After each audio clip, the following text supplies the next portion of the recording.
പക്ഷെ ലാഗലുണ്ട് കുറച്ച്. കിടുവായിരുന്നു. ഈ മുകുന്ദനുണ്ണിക്ക് ശേഷം ആദ്യത്തെ പടം അടിപൊളി പടമായിരുന്നു. ശരിക്കും കളറാക്കിയിട്ടുണ്ട്. നസ്ലാം പൊളിച്ചിട്ടുണ്ട് ശരിക്കും. സിനിമയാണ് അതൊരു ഈ ഫിലിം മേക്കറിന്റെ കഷ്ടപ്പാടുകളും ആ ഒരു ഫിലിം ബാക്ക്ഗ്രൗണ്ടിൽ തന്നെ സിനിമയാണ്. പക്ഷെ അടിപൊളിയായിട്ട് എടുത്തിട്ടുണ്ട്. ശരിക്കും കലക്കിയിട്ടുണ്ട്.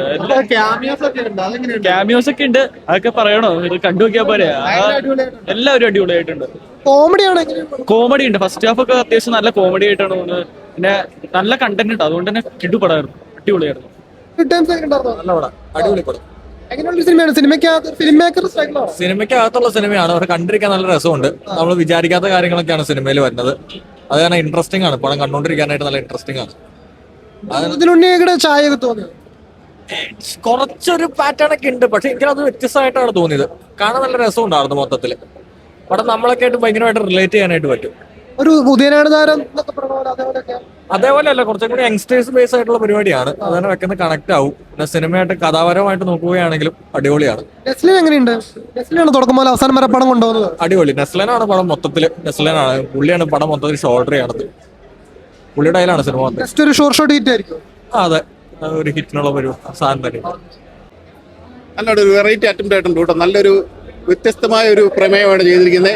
സിനിമയ്ക്കുള്ളിലെ ഒരു സിനിമ. നമ്മുടെ മോഹൻലാലിന്റെ പടമില്ലേ മറ്റേ ആ പടം, അത് ബുധനാണ് താരമൊക്കെ പോലെ തന്നെ അതിനേക്കാളും നല്ലപോലെ പഠിച്ച് നന്നായിട്ട് ചെയ്തിട്ടുണ്ട്. പ്രത്യേകിച്ച് പറയേണ്ട എല്ലാവരുടെയും വ്യത്യസ്തമായ അഭിനയമാണ്. എല്ലാവരും നന്നായിട്ട് ചെയ്തിട്ടുണ്ട്. നല്ലൊരു ഇഷ്ടംപോലെ ആർട്ടിസ്റ്റുകളും എല്ലാവരും ഉണ്ട്. നല്ലൊരു അറ്റംപ്റ്റ് കേട്ടോ. നസ്ലിൻ മാത്രമല്ല, എല്ലാവരും ഷറഫുദ്ദീൻ അടിപൊളിയായിട്ടുണ്ട്. എല്ലാവരും പിന്നെ മറ്റേ സംഗീത എല്ലാവരും നന്നായിട്ട് ഇഷ്ടംപോലെ ആർട്ടിസ്റ്റുകളും നമ്മളെ ട്രെയിലറൊന്നും കാണാത്ത ഇഷ്ടം പോലെ ആർട്ടിസ്റ്റുകൾ സിനിമയ്ക്കകത്തുണ്ട്. നന്നായിട്ടുണ്ട് പടം. നല്ല വെറൈറ്റി അറ്റംപ്റ്റ്. അടിപൊളി. ഹെയ്റ്റ്ലെറ്റ് മലയാളം സിനിമ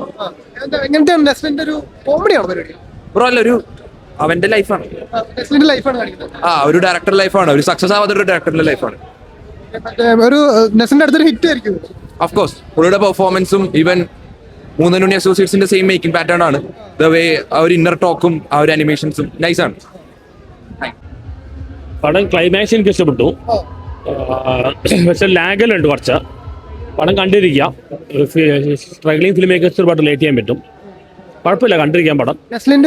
നസ്ലിനാണെ ചെയ്തിട്ടുണ്ട്. നസ്ലിൻ സംഗീതയിൽ നിന്നാണ് ചെയ്തിട്ടുണ്ട്. ക്ലൈമാക്സ് എനിക്ക് ഇഷ്ടപ്പെട്ടു. അതിൻ്റെ ഒരു ഓപ്പോസിറ്റ് തീമാണ്. അത് മെസ്സേജ് നല്ലതാണ്. പക്ഷെ കുറച്ച് ലാഗലുണ്ട്.